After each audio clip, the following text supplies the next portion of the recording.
Hi, everybody. And no, it's not this purported INFP that's having an identity crisis. Rather, this is about a certain popular MBTI YouTuber that recently published something about what an INFP identity crisis looks like.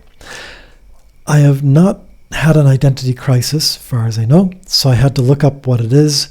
It's a period of uncertainty and confusion in which a person's sense of identity becomes insecure, typically due to a change in their expected aims or role in society. So I guess it might be blowing up their religious or political or personal beliefs or value system. Haven't really experienced that. But this MBTI YouTuber goes on to say that this can happen when people are mistyped, that it can be linked to their personality type.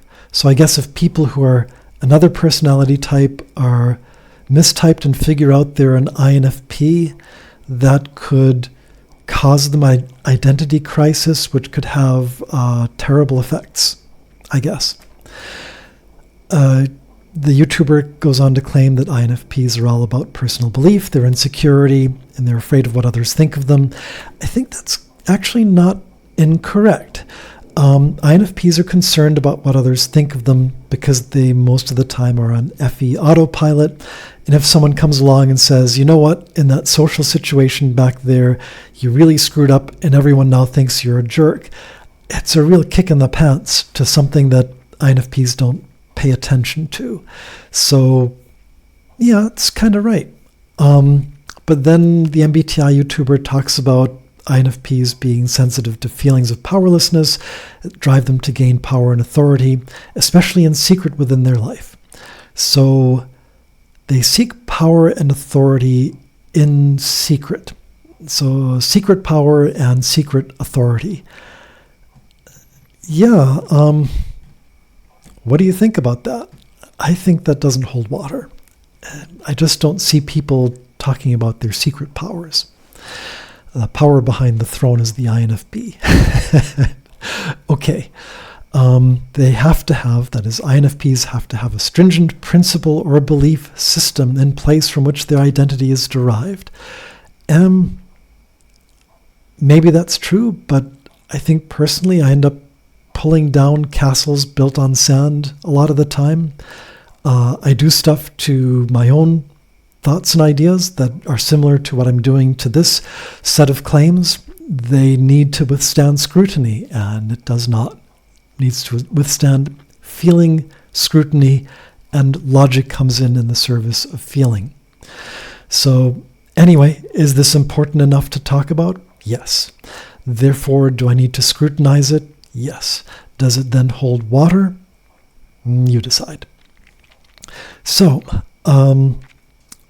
INFPs, the claim is by the MBTI YouTuber, put so much ego investment into whatever they're inclined to do with their FI hero. They can't let go once they make that investment in their ego. They'll do everything in their power and only accept facts that align with their existing ego investment. That doesn't seem to be correct, because I do tend to engage with all sorts of different sources to find new ideas and values and beliefs that I can evaluate for myself and then decide whether to accept or reject.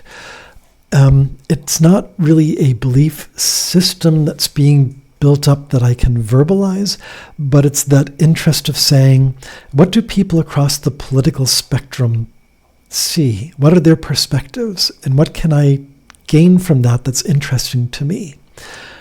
Similarly with religions, what can I learn from different religions or people who have no religion? And are there aspects of those faiths or lack of faith that I can incorporate into, what makes sense that they're thinking or feeling or believing, that I can then evaluate and see if it has a place in whatever it is that I'm putting together, because I don't know what I'm putting together. Mostly I reject stuff eventually, but something must be getting through. So ego investment and rejecting incorrect information, it doesn't really hold water. The MBTI YouTuber claims, I don't know how many INFPs I've met who think they're INFJs. Well, I think that's correct.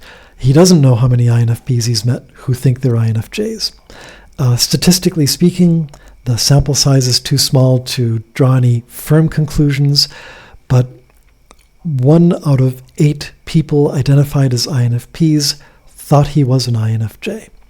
And there were 26 people who thought they were INFPs, and only one of those 26 who thought they were was an actual INFP who thought they were an INFJ who had to be flipped into it. 1 out of 159 people typed was an INFP who believed he was an INFJ. So that kind of puts some statistical context into that. I don't know how many INFPs I've met who think they're INFJs. It doesn't happen. Or if it happens, it's not common. That's the fact. So I don't know why this continues to be perpetuated. It's factually incorrect based on going out there and finding out that people who think they're INFPs are often something else. Actual INFPs tend to know they're INFPs. Actual INFJs tend to know they're INFJs. There's not a lot of crossover between the two. Anyway, on to further claims. So what happens to INFPs if they have this identity crisis? They can either stagnate or they go all in on their initiative living virtue. So if they stagnate, they will, the claim is, starve themselves sometimes to death. They'll give up on life. So I don't know that there's a lot in the news about people suffering, say, midlife crises and starving themselves to death. So I think that that's probably incorrect. On the other side, this all-in on initiative living virtue, it says that the INFP becomes the number one violator of boundaries that exists, and then says unsavory things about committing certain crimes that are quite heinous. Again, I don't know that there's lots of INFPs out there that are committing these sorts of heinous crimes. I mean, if this were actually correct and INFPs suffer identity crises, you would see some sort of a trend here, I think. But these trends are not observed. So these claims are being made without any substantiation. Let's cast a critical eye on that. So the MBTI YouTuber claims that INFPs are the number one type that complains about me more than any other type. That may be true, I don't know. Then there's things about the INFP identity crisis is extremely dangerous to the INFP and everyone around them. I suppose that could be true, but I don't know of INFPs being a danger to themselves and others around them. Like, I don't hear of them going on mad shooting sprees on a regular basis and in any sort of numbers. This doesn't sound accurate. It can take an INFP decades to recover from having their ego shattered, says the claim. I don't know if someone's been following around INFPs who've been ego attacked for decades to find out how they've managed to recover or at what point they recover. And I don't think this MBTI YouTuber has been doing studies over decades of INFPs to make this claim be anything more than something that's fabricated out of whole cloth. INFPs don't know what the truth is. They actually ignore the truth. I guess that's true insofar as none of us can really know what truth is, but we can apply logic, as I'm doing in this case, and in this way call out things that don't seem to line up. So I wouldn't say these things are falsehoods, but I would say they certainly are specious claims. And then Again, this MBTI YouTuber makes some defensive claims that INFPs will start watching or listening to me.